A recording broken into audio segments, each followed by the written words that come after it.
Good morning. Welcome back to another edition with Joe on the job site. I'm Joe. We're continuing this morning with my guest, Dale. Thank you for coming back and being with us some more. Sure. We've got a lot of discussion for us that we were talking about earlier that we'd kind of like to get in a little greater depth. Sure. So thank you for joining us this morning. So, Dale, the complexity of buildings and the mess that I make, I won't tell anybody. We'll mop it up here real quick. The complexity of building. What does a superintendent need to build some of those types you were talking about earlier, the clean rooms, Mhm.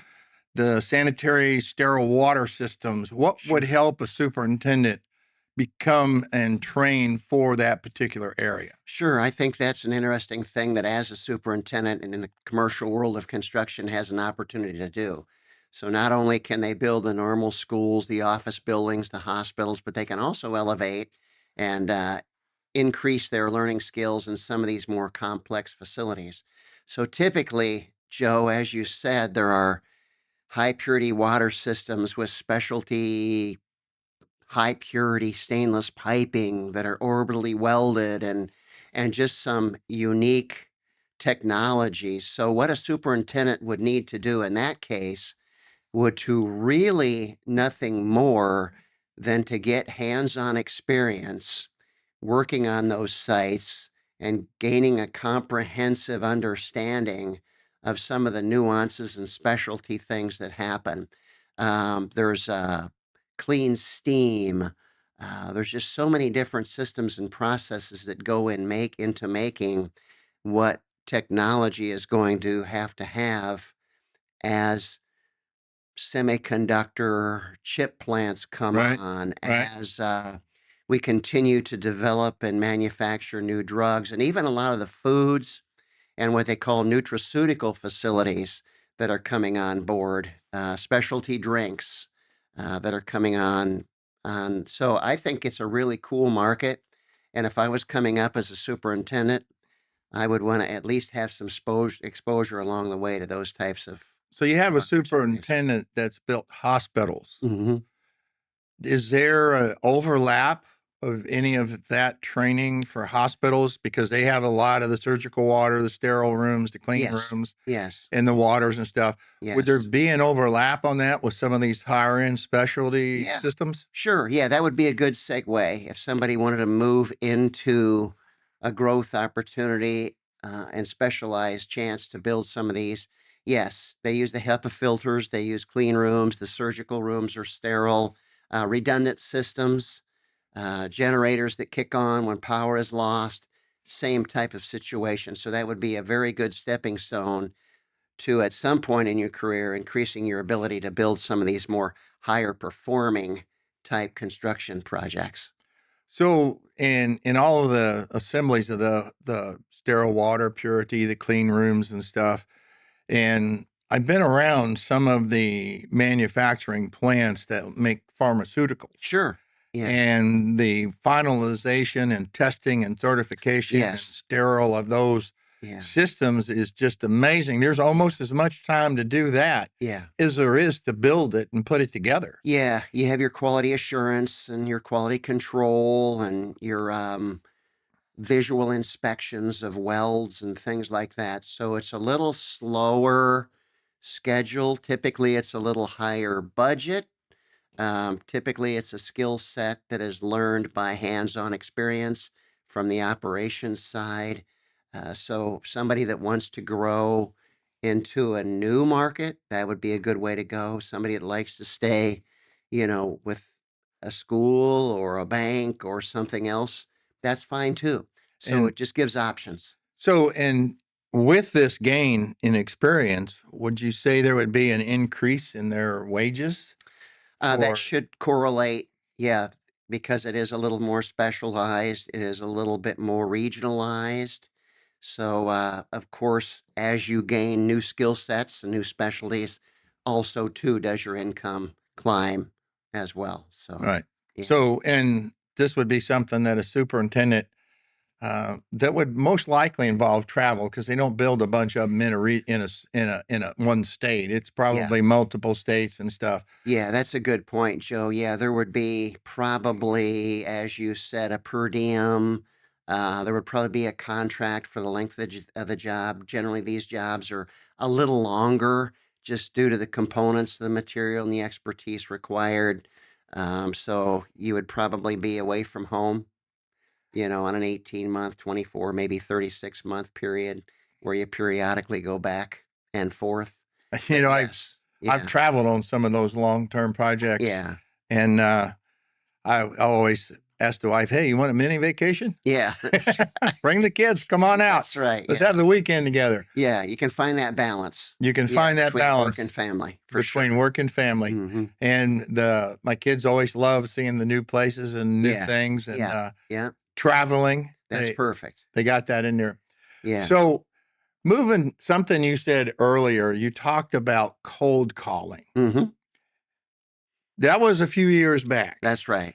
What would you say the difference is between cold calling when you first started and cold calling now? And how does it impact or affect the team? And what would they need to be doing differently with today's type of Sure. cold calling? Yeah, great question, Joe. And yes, things have changed, things have evolved.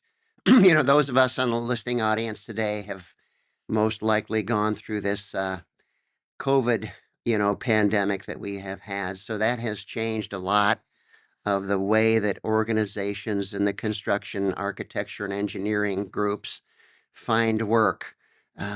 We have relied a lot more these days on our social media venues to post project starts, new project opportunities.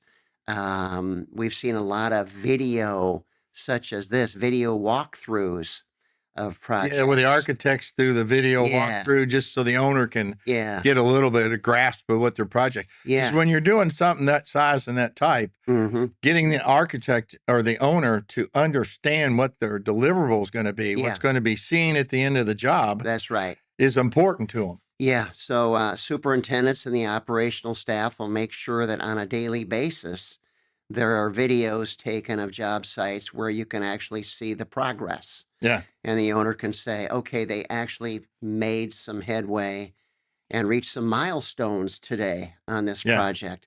So I think in terms of how it's changed, it's become a lot more visual. Although relationships are important, clients are going out to the internet these days and saying, what are the top 3 to 4 clients or companies that can build a project like I'm trying to do? And then they will reach out to those companies and say, hey, can you come? Let's talk. Let me give you the parameters. I'd like to have you do a request for this project with me, as opposed right. to somebody that's looking at some business cards and said, hey, these 5 companies were in to see me, and I really like this guy, and I didn't like this guy. So let's call these couple of people that came in on a cold call to visit with me. So more technology, more visual acuity to how they are securing projects. So if I'm understanding you right, years ago, you walked in the door, you put the business card down, Hmm. and you were looking for the call, the contact, Correct. and you built a relationship and you kept those contacts going. That's right. So now in today's market, it has changed to where most of it is internet. Some of it could be internet based more, Correct. to where the company puts their experiences on the internet Yeah. and a client can go research that company or that person or that architectural firm Hmm. to see if they've done the type or close to what we're getting ready to build our vision. Correct. What have they done that supports our vision? Yes. So now it's more looking on the internet to where they see it and then creating the video from the architect to where they can see the final project That's without correct. it being completed. Yeah. In the past, to assist owners with seeing the final project, I built models. Hmm. I Yeah. did one project to where I built the model in sections so I could put it together in front of them and then take it apart to show the inside parts and pieces Yeah. and how it was going to look. Yeah. And on that job, there were vertical sunshades that I had put on that particular building. Hmm. Because of that model, they didn't put the vertical sunshades on that end of the building. They didn't think it fit. Yeah. It changed the appearance. They put the horizontal sunshades on the other parts of the building, but not that one end because they saw their end product. Yeah. So that lends to what you were just saying. When they can see the end product, Yeah. they might Yeah. they'll make themselves with a better decision than seeing it on drawing Yeah. versus Yeah. seeing it in a visual aid. Yeah, no, that's a good point, Joey. And a lot of companies in the construction industry are using the 3D modeling. Yeah. So they'll hire an outside source that can take them through the stages and steps and scheduling of how a building actually goes up. So you're right. Right. Yeah. We use Yeah. that in when we're doing the presentations for the RFPs, and Yeah. we can actually build it on there. Where it took me 96 hours to build that model, Yeah. Yeah. and it did work. It did do its job. But now you can take a computer and build it in 2 hours, Yeah. Yeah. That's exactly right. Yeah. and they can watch it, and they can actually put colors on the building, Hmm. so they can see what their color scheme is going to look like. Yeah. And get a better grasp. And then I've noticed too that they can do fly-throughs now. Once they draw the building, the VDC departments can go through Yeah. and fly and look at the rooms and Sure stuff can. with or without furniture Yeah. finished and stuff. Yeah. Uh, Now this is off track a little bit, but one of the benefits to that is you see it before they build it for the owner, the architect, Hmm. and then the end user or the operating staff, they have visuals of it. We now fly and walk. We have these cameras, we're called the 360s, that you walk through the building and it documents everything that's in place, overhead, everywhere. Yeah. And then that's saved as a record. So instead of having the pop ceiling tile to look at something, you can look at that video and see that, okay, this is where this goes and that goes. Yeah. It's a good aid. Yeah, yeah, it sure is. And I think just to kind of add value to that is it has become a lot more of a visual sales cycle, business development pursuit process today Right. than it was back in prior to 2020. It was handshake, it was relationship, it was how do we get together two people creating a deal. Where now it's a lot more electronic and maybe a little less tactile relationship, at least in the beginning. Yeah. But So do you yeah, kind of think that where it was a face to face, eye to eye relationship is now blending with a face to face visual yeah, relationship yeah, so that the yeah, owner gets a little better vision of himself, but he still has to trust the teams? yeah, yeah, and you see people now on Teams and on Zoom and on different medium than you used to see before. If you had an OAC meeting and someone was remote, what do you do? Yeah. Where now you can say, "Hey, I'm going to send a Teams invite. We can all sit in our kitchen or our living room or our home office, and we can all talk just like we were together." And so it makes it a little more convenient, I think, to handle some of the meetings. So yes, sales has changed. The Yeah. the other side is the what we call the client resource management tool, or the CRM. Yeah. So a lot of firms will list all and track all of their projects based on a CRM.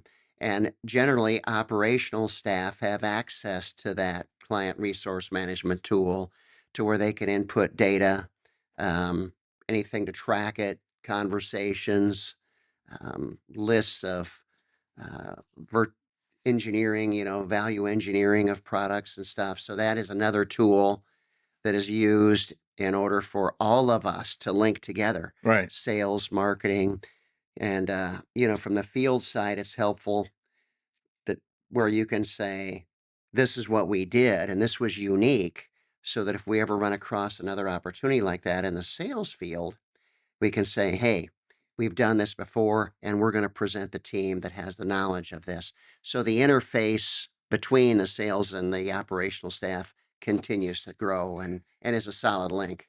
It's, CRM is important for the teams and the people in the field. You don't realize how much detail they can bring forward to them. Yeah, yeah, Yeah. yeah, So we mentioned earlier we were talking about owners and stuff and the changes. And we brought up milestones, and I'd like to revisit that a minute. Sure. And there are you're from the sales side, and then I'd like to mention from our side, do you see a change in what the owners want to see as milestones on their projects? I think there's always an interest on, are we starting on time? Are we realistic?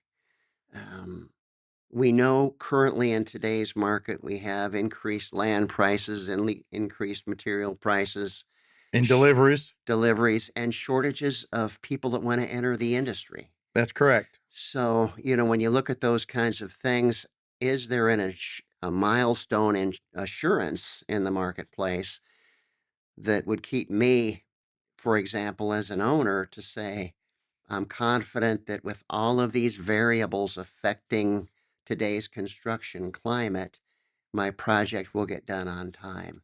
So for me, I would look at those milestones. Did we kick it off on time? Did we pre-order That's a real materials? biggie right there. What are Yeah, your hot long lead items? yeah, And yep. So those would be new milestones in today's changed environment that would be important for me to sit down with the people that are building the job and saying, hey, when you get to this point, do we have what we need to get there? The other thing I think that's important would be the communication. If you find a roadblock that is not going to allow us to meet a milestone, what are some solutions that you might have to help us get there? I've had those where And air conditioners, the AHUs were yeah, delayed, yeah, and we actually had to sit temporary air handler units on the slab yeah, so we could get the AC going to keep the building going, correct, because the manufacturer sent us the phase 2 units first instead of the phase 1 units. correct. Yeah, So it yeah, was it's a difficult thing, but there are workarounds. yeah, So yeah.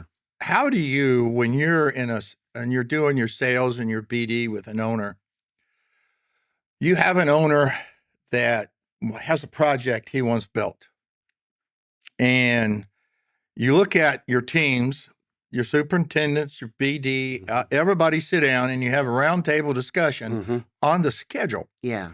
And you understand the current delivery market for long lead items, Right. transformer, switchgear, air handler units, all the major components. And now it's your data systems Yes. because they're so Yeah. vast now and such a strong part of the building. Yeah. And you look at that schedule and you know by your past 4 or 5 years history of delivery days, Yeah. it's 14 months to do the job. Yeah. And Mr. Owner says, no, I want it in 10. Yeah. How do you get an owner to understand that it's not the contractor that doesn't want to do it? It's Yeah. the market driven deliverables Yeah.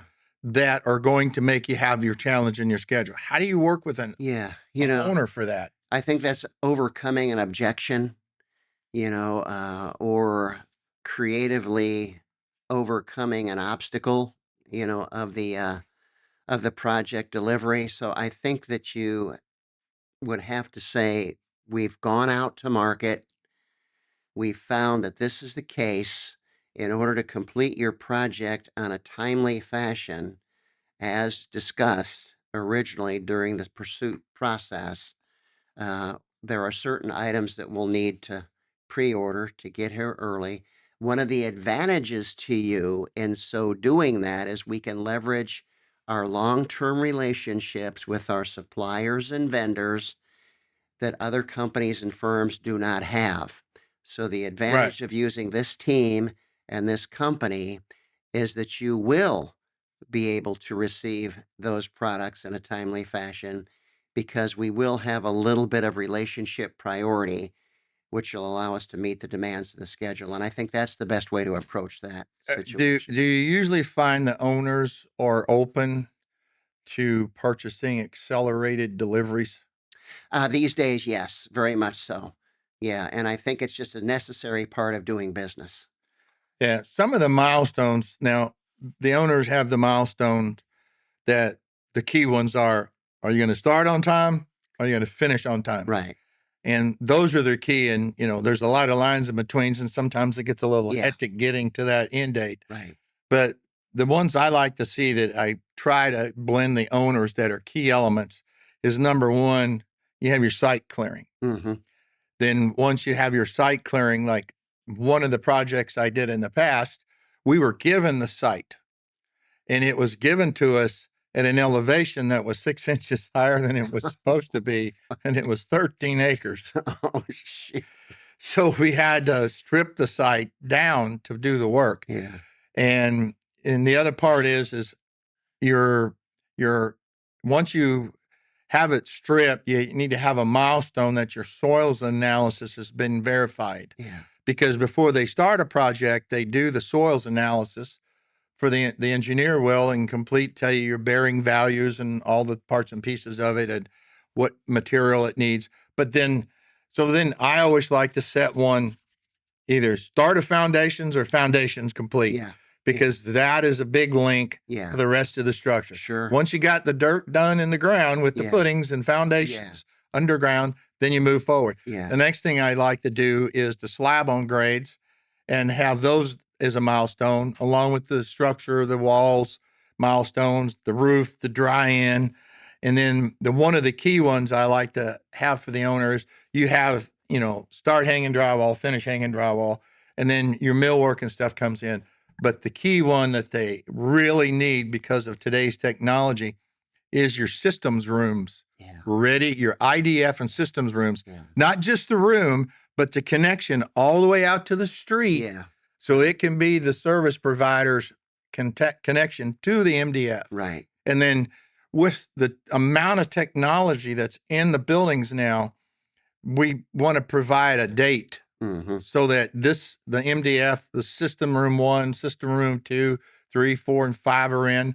And you don't realize that there's so many pieces of equipment they have to order. Yeah. So in order to hold that date, we usually like to make sure we're doing priority works first. That's where Perfect. once the structure's up, the dry-ins, you got to get your air on to get your other Yeah. finishes in, Yeah. and you got to have your systems room to run your fire alarm, your voice, your data, Yeah. all of your controls, and all the systems. So those are critical path dates, and most of the time I'm finding the owners are providing their own systems and they have their people come in. Yeah. And that is a real milestone. And once you hit that one, you make those dates, that's going to set you up for finishing out. Perfect. And of course, the best date is the CO. Yeah, that's correct. That's right. A satisfactory CO. That's right. Right. Yeah. Satisfactory CO. And one of the things in the past, we're always working the punch list for that. And then the punch list needs to be done before the owner moves in. That is one of the toughest things to get done before the owner moves in. Yeah. Yeah. So, and if you were going to train a person, like we mentioned earlier, mentoring is a very large part. Hmm. And the Joe on the Job Site series is about looking at it from sales down to the individual doing the work, mentoring, training, and opportunities. What can they do? What can we do to help the next person? There is a gap between the industry people retiring out and the ones coming in. Yeah. So we have to train those people up Yeah. a little faster that if we can. And a lot of it is they have a lot of good talent out there Yeah. that want to learn. That's right. Yeah. What advice would you give to a person up and coming? Okay. Yeah, sure. Um, High energy, somebody who doesn't like to do the same thing 2 days in a row, quick learning ability, somebody who likes to get in and get their hands dirty and understand and learn, somebody who has an outgoing personality or can develop an outgoing personality. Again, it's all about relationship building and communication. Someone who has an interest in doing some research and looking at possibilities and potential. I would say for me, if it was somebody that I was training in business development in the building industry, I'd want them to spend time on a job site. If they had desire to do pursuit and business development, they should spend time working with the operations team, working hand in hand with a superintendent, understanding how the building goes up, If you don't know how it goes up, you sure can't sell it. Right. Um, the ability to take a large target pool and try to determine which group would use this company's services and team Yeah. and experience Yeah. and potential, and someone who is outgoing who could attend events and walk up to some stranger that they didn't know and say, "Hi, I'm so and so, and here's what I do." 30-second elevator speech, type Yeah. situation. We would work with them through that type of scenario, and just continue to keep that positive energy and desire, and want to grow and look at new opportunities and maybe new diverse industries, and just continue to keep themselves excited about it. And that's that part is open to everyone, regardless of their background, where they come. Yeah. All they need to Yeah. bring is the willingness to learn Yeah. and show up on time, That's right. With a smile. participate, Yes. show Yeah. up on With a time with a smile. smile, Yeah. participate, listen, learn, ask questions, Yes. and you'll be surprised. There's a number of people out there that are happy to mentor Hmm. the next person coming up through the industry. That's right. And Yeah. when you see it, and I in the past have had some great mentors. I had a senior general superintendent that he rode hard on me, making sure I was doing the right thing, chasing me, getting after me. And he was always very firm, but it wasn't until halfway through the project I understood what he did. Hmm. And I had another project executive I work with on a project, and he always preached that. Well, Rick always said, "Don't expect, inspect, follow up, Ah, see that it's done." good. Yeah. And the my other friend, he would always tell you to don't try to hide it, fix the problem, meet it head on, Great advice. and take your time, do your homework, know the job, figure out a solution. Because a lot of people, when they're doing a schedule, they just shift stuff down, Mhm. regardless of where the milestones were or whatever was happening, Yeah. without realizing it. Yeah. And the other part of it is look at your schedule every day, Yeah. check it, run through the scenarios every week. Make sure you're doing your short term and your long term planning. Because when you're doing foundations, I did a nuclear power plant when I was younger, and I Hmm. was amazed at the amount of coordination that went on in that place. Sure. Yeah.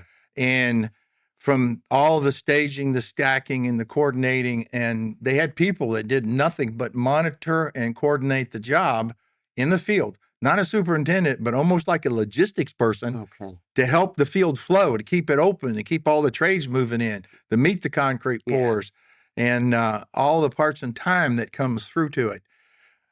And we'll get into, and later on in our podcast, we're going to discuss the mentoring and the training, the planning and the schedule phases and stuff. Good deal. But when it really comes down to it, and you've said this just a few times in our interviews, discussions today, is the willingness to learn, Hmm.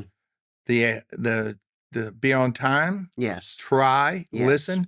But what the key thing of it is, it comes from right here of that individual, and it comes from right here of That's that right. individual. Yeah. And whether they're you person, superintendent's in the field, he wants to go into marketing, he's Yeah. stepping into a new world, Yeah. That's right. but he can still learn it. That's right. She can still learn it. No Hmm. matter who you are, you can learn it if you Hmm. put the effort in. Correct. And one of the things that's important too is you can work in this industry for years and then decide to change. That's right. And you've changed in different ways Yes. coming up Yeah. through marketing and the Yeah. timing and all the stuff that you've done. Yes. And it's important for an individual out there in the field not to feel like this is all they got, That's correct. Yeah. but they got to come from here, from them, and they Yes. can grow. Gotta love it. Yes. Yeah. Gotta love it. Yeah. And It's, and you're exactly right. You can change between divisions, and a lot of the skills that they learn are transferable. And you mentioned, for me as an example, I went from the construction side to the architectural side to the engineering side. Skills were all transferable, but it was all a little bit more of a Little learning different. curve. Yeah. Um, Same kind of building, but different processes and procedures and priorities and thoughts. So, yes. So we got a lot's been discussed today. There's a whole lot of learnings and stuff, but the real gist of it is people can, this industry in any part of it, the hidden parts where they do the marketing to the sales, the BD, the superintendents, the guys and the gals in the fields, Mm-hmm. all of it, they can grow, they can learn, Mm-hmm. and their potential is unlimited. Correct. It's right there with them. Yep. Every day is a new day. It's an exciting place to be as we go forward. Well, thank you, Dale, for coming. I My appreciate pleasure. you coming back and sitting Sure. with us for again. Yes. And wraps up another episode. I'm Joe with Joe on the Job Site with my guest, Dale Haupt. Mm-hmm. I hope I got that right. Anyway, thank you for joining us. We'll see you on the next episode.